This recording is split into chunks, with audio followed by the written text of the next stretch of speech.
साथियों, निर्मल का नमस्कार। गुड न्यूज नेटवर्क के सत्यपथ कार्यक्रम में एक बार फिर आपका स्वागत है। लीजिए पेश है एक गीत।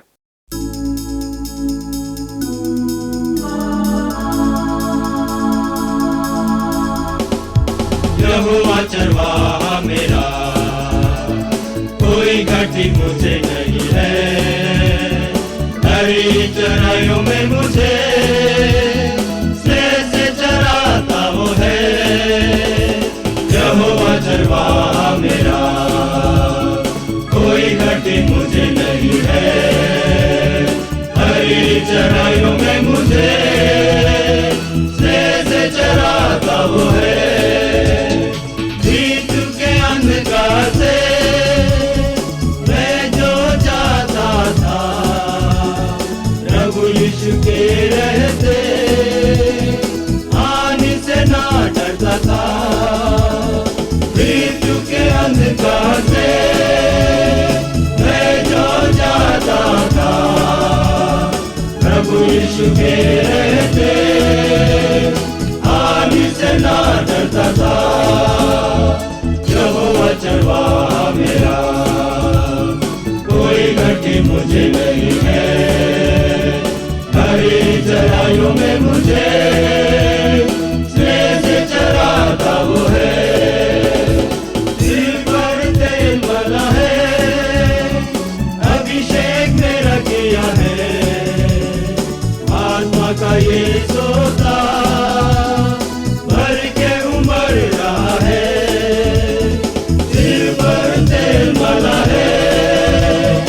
अभिषेक मेरा किया है। आत्मा का ये सोता भर के उमड़ रहा है। यहोवा चरवाहा मेरा, कोई घटी मुझे नहीं है। हरी चराइयों में मुझे से चराता वो है। शत्रुओं के भी सामने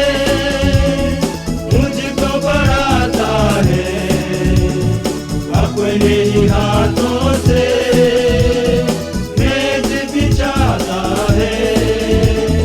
शत्रुओं के भी सामने मुझको बढ़ाता है। अपने ही हाथों से मेज बिछाता है। यहोवा चरवाहा मेरा, कोई घटी मुझे नहीं है। हरी चराइयों में मुझे से चराता वो है। उसके घर पहुंचकर सर्वदा वास करूंगा। सदा मेरे साथ रहेगी प्रभु की भलाई करुणा। उसके घर पहुंचकर सर्वदा वास करूंगा। मेरे साथ रहेगी प्रभु की भलाई करुणा। यहोवा चरवाहा मेरा, कोई घटी मुझे नहीं है। हरी चराइयों में मुझे से चराता वो है। यहोवा चरवाहा मेरा, कोई घटी मुझे नहीं है। हरी चराइयों में मुझे से चराता वो है। यहोवा चरवाहा मेरा, कोई घटी मुझे नहीं है। हरी चराइयों में मुझे से चराता वो है। प्रियजनों, प्रभु जो सारी सृष्टि का मालिक है, वह आदि से अंत तक सबका है। उसका असीम प्रेम हर वर्ग, हर समुदाय, हर समाज से है। उसके लिए कोई विशेष नहीं है। हर जीवन बराबर अहमियत रखता है। उसे आपकी कद्र है। आपकी बेबसी में जब आपके अपने ही बेगाने हो जाएंगे, तब आप ये कह सकेंगे कि इन मिन्नतों की गूंज ने विश्वास जगा दिया है। इन मिन्नतों की गूंज ने विश्वास जगा दिया है। कपकपाते ऊंटों का कराहना बंदी बना लिया है। जी हां, ये बिल्कुल मुमकिन है। इन मिन्नतों से आप प्रभु का दिल को पसीज सकते हैं। इससे कि पहले देर हो जाए, वो आपको संभाल लेगा। क्यों ना आप उसका दामन थाम लेते हैं। आइए, हैरिस वॉल्टर इस विषय पे क्या कहना चाहते हैं, सुनते हैं मिस्टर हैरिस वॉल्टर को। आज के इस विचार मंथन में मैं आपका स्वागत करता हूं। और जब विचार मंथन में मैं और आप लग जाते हैं तो ज़रूरी है कि एक दूसरे के विचारों को भी समझने की कोशिश करें। एक बात जो मेरे और आपके देश में बड़ी गहराई के साथ जड़ पकड़े हुई है कि मेरे और तुम्हारे के बीच का मतभेद, यहाँ तक कि जब हम ईश्वर की बात करते हैं, एक सर्वोच्च सत्ता की बात करते हैं, एक सत्य की बात करते हैं जिसमें कहीं पर कोई बंटवारा नहीं होता है, उसमें भी हम ये कहने लगते हैं कि ये मेरा ईश्वर है, वो आपका ईश्वर है, मेरे विचार ये हैं, आपके विचार दूसरे हैं। या हम जब परमेश्वर के भवन की भी बात करते हैं तो परमेश्वर के भवन में भी हम एक स्पष्ट सीमा रेखा को खींच कर रखते हैं। शायद चर्च में आने से एक अन्य जाति व्यक्ति ये सोचता है कि क्या मैं मसीहियों के चर्च में जा सकता हूं या नहीं।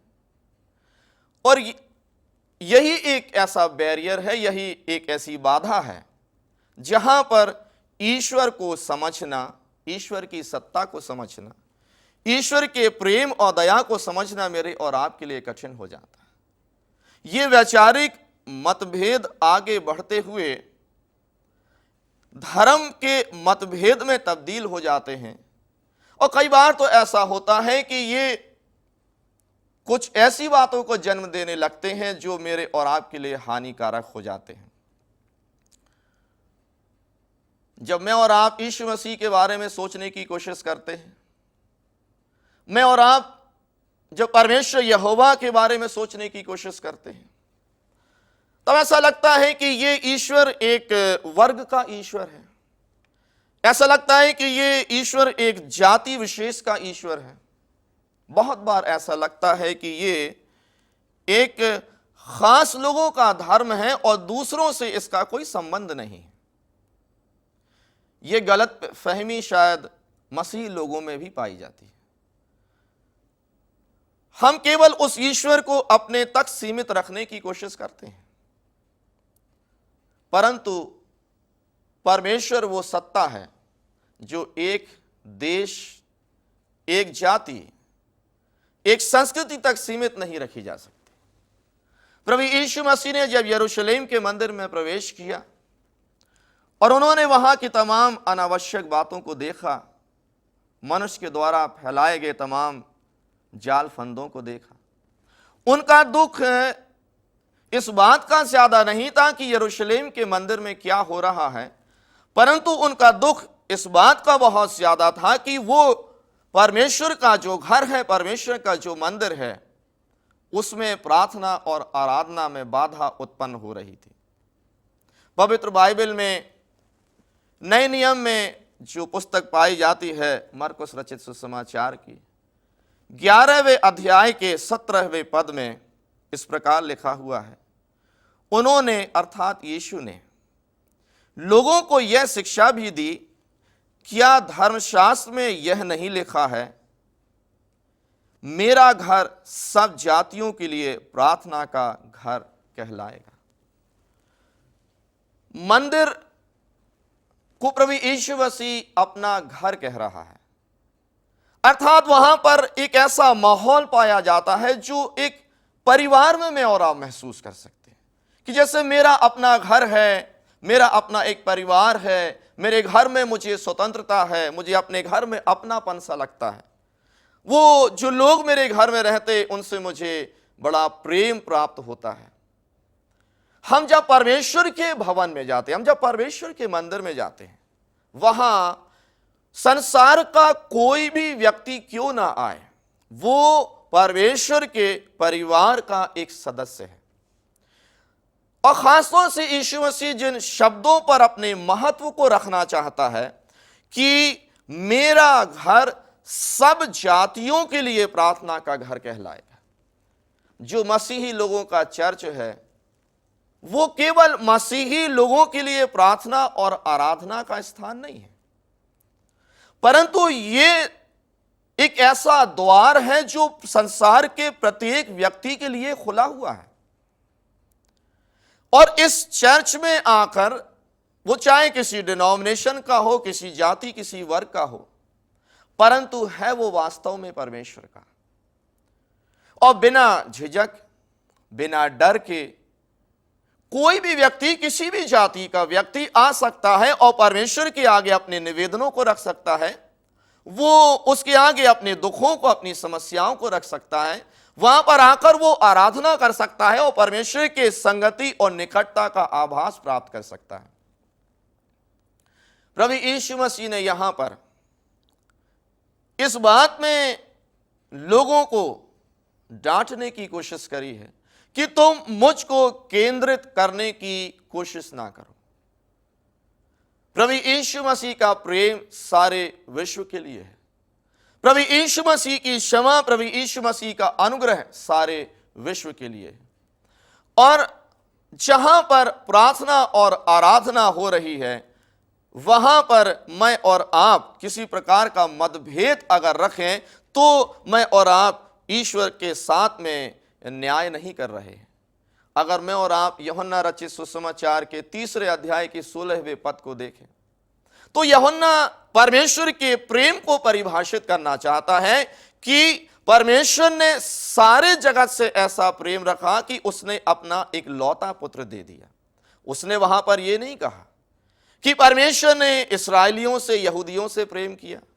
उसने वहां यह नहीं कहा कि उसने मसीही लोगों से प्रेम किया, परंतु परमेश्वर का प्रेम विश्व के समस्त लोगों के लिए है। वो किसी जाति, किसी वर्ग, किसी संस्कृति का हो, ज्ञानी हो, अज्ञानी हो, दलित हो, उच्च वर्ग का हो, वो चाहे धनवान हो, चाहे मध्यम वर्गीय हो, चाहे निर्धन हो।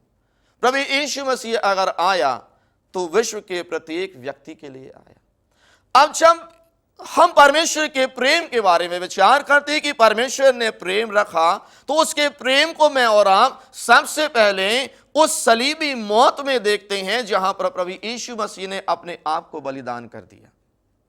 लेकिन आज अगर संसार को उसके प्रेम के बारे में बतलाना है, अगर आज संसार को उसकी दया और क्षमा के बारे में बतलाना है, तो व्यक्ति कैसे उस बात को समझेगा? इसलिए हम प्रेम को समझने की कोशिश करें, प्रेम को परिभाषित करने की कोशिश करें कि जब वो कह रहा है कि परमेश्वर ने ऐसा प्रेम रखा।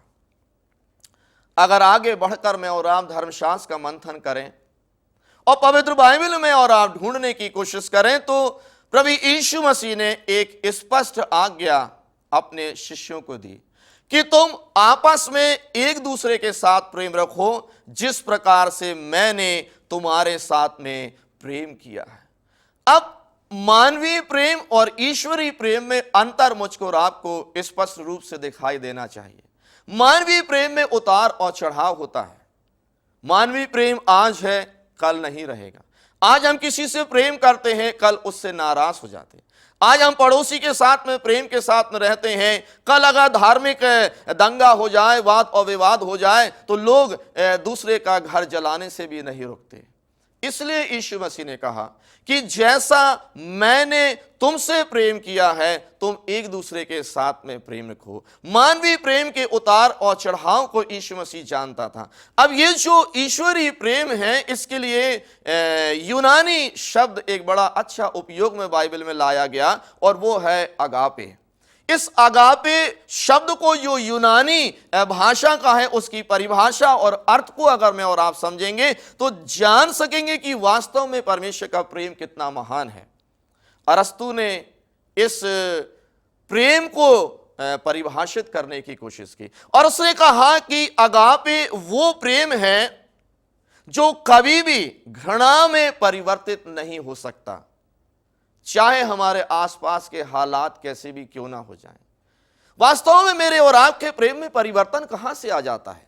जब समाज के आसपास के हालात में परिवर्तन आने लगता है।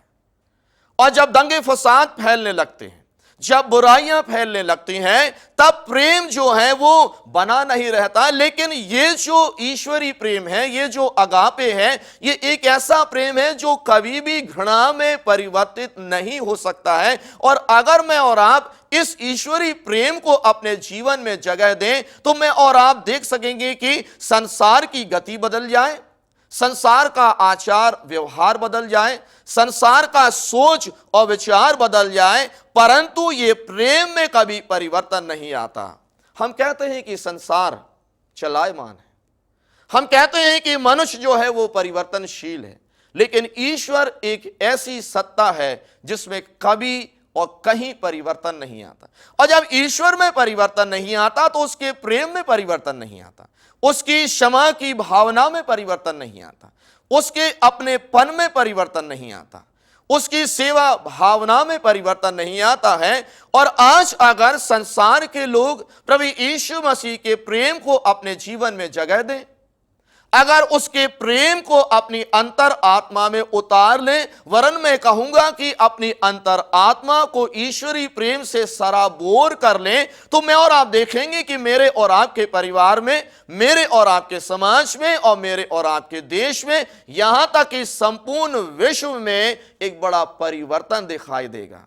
ना तो युद्ध होंगे, ना गृह युद्ध होंगे, ना धार्मिक दंगे फसाद फैलेंगे, और ना ही कहीं पर ऐसे हालात पैदा हो सकेंगे जहां पर मैं और आप कहें कि अरे अब मेरे हृदय में इस व्यक्ति के लिए प्रेम नहीं रखा। परंतु वो लोग जो विरोध करते हैं, यीशु मसीह ने गाली बकने वालों के विरोध में गाली नहीं बकी, उसने मारने पीटने वालों के लिए सबसे पहले क्षमा याचना करी। और वो कलाम में इस बात को लिखता है कि तुम अपने शत्रुओं के लिए प्रार्थना करो, तुम अपने बैरियों से प्रेम करो। मानवीय समझ के परे है कि जनाब एक व्यक्ति जो मुझको सताता है, एक व्यक्ति जो शायद मुझे गालियां देता है, एक व्यक्ति जो शायद बुराई करता है, मैं कैसे उसके साथ में प्रेम करूं और कैसे मैं उसके लिए प्रार्थना करूं। और यही इस सवाल का जो प्रश्न है वो मुझको और आपको सालता है, लेकिन इसका उत्तर मुझको और आपको प्रभु यीशु मसीह में बड़ी सहजता से मिल जाता है कि यीशु मसीह ने उन लोगों के लिए भी प्यार रखा, यीशु मसीह ने उन लोगों के लिए भी क्षमा याचना की जिन्होंने उसको मारा और पीटा, यहां तक कि उसके मुंह पर थूका है। अगर आज विश्व प्रभु यीशु मसीह के इस प्रेम को अपने जीवन में जगह देता है, तो मैं और आप सचमुच में परमेश्वर की संतान कहला सकते हैं। और ये संसार जो परमेश्वर ने बहुत सुंदर बनाया था, इससे घृणा को हटा सकते हैं, इससे बदले की भावना को हटा सकते हैं। मुझको और आपको हथियारों की जरूरत नहीं रहेगी, मुझको और आपको किसी दूसरे को मारने और पीटने की भावना की भी जरूरत नहीं रहेगी। लेकिन प्रेम इतना ज्यादा समाज में पैदा होता चला जाएगा कि मैं और आप जो हैं शायद संसार से घृणा को, वैर भाव को जड़ से निकाल कर फेंक देंगे, और यह संसार जो ईश्वर ने बहुत सुंदर बनाया था वैसा ही सुंदर बन जाएगा। उम्मीद है आपको हमारा प्रोग्राम जरूर पसंद आ रहा है, और जानकारी के लिए आप हमें अवश्य लिखें। हमारा पता है Satyapath, video department, mid India Christian mission, Damoh, Madhya Pradesh 470661।